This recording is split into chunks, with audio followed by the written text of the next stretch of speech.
নমস্কার বন্ধুরা, ড্রিম বয় চ্যানেলে সবাইকে স্বাগত জানাই আরেকটা নতুন ভিডিওতে। এই 10টি সংকেত দেখলে নিশ্চিত শ্রীকৃষ্ণ আপনাকে সুখ দিতে চলেছেন।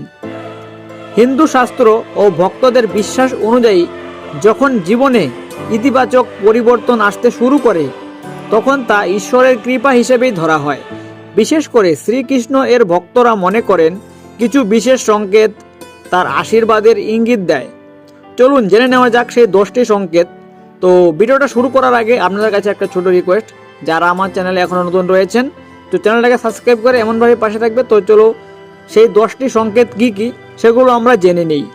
তো মনোযোগ সহকারে ভিডিওটা দেখবে। 1 নম্বর হলো হঠাৎ মন শান্ত হয়ে যাওয়া। অকারণে দুশ্চিন্তা কমে গিয়ে মনে অদ্ভুত শান্তি অনুভব করলে বুঝবেন ঈশ্বরের কৃপা আসছে। 2 নম্বর বারবার কৃষ্ণ নাম শোনা বা জপ করতে ইচ্ছে হওয়া। নিজে থেকেই হরে কৃষ্ণ জপ করতে মন চাইলে এটি শুভ লক্ষণ। 3 নম্বর স্বপ্নে নীল বর্ণের আলোক বা বাঁশির সুর দেখা বা শোনা। স্বপ্নে বাঁশির মিষ্টি সুর বা নীল আলো দেখা মানে শুভ সময় আসছে। 4 নম্বর হঠাৎ জীবনে ভালো মানুষের আগমন।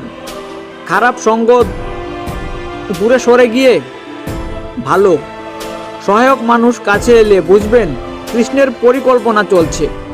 5 নম্বর কঠিন সমস্যা সহজে মিটে যাওয়া।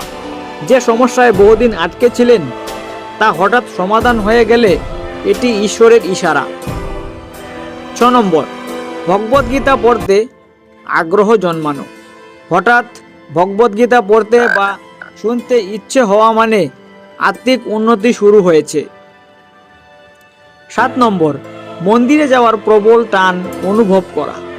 কৃষ্ণ মন্দিরে গেলে মন ভরে যায়, এটিও সুখ আগমনের সংকেত।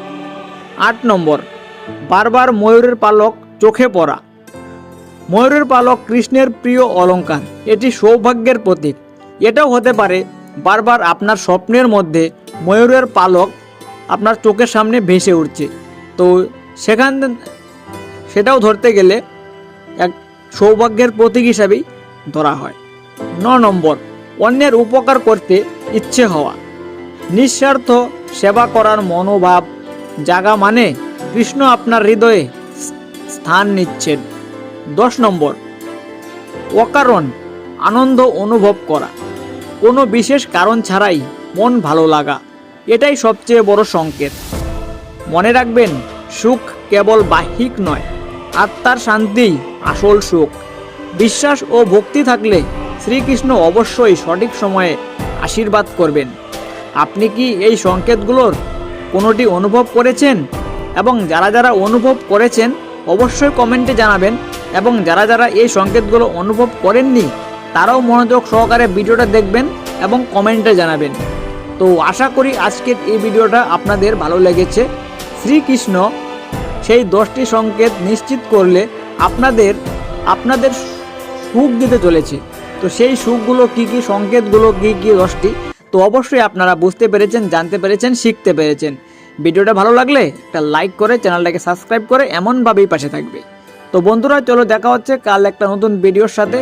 ততক্ষণ সবাইকে টেক কেয়ার, বাই বাই।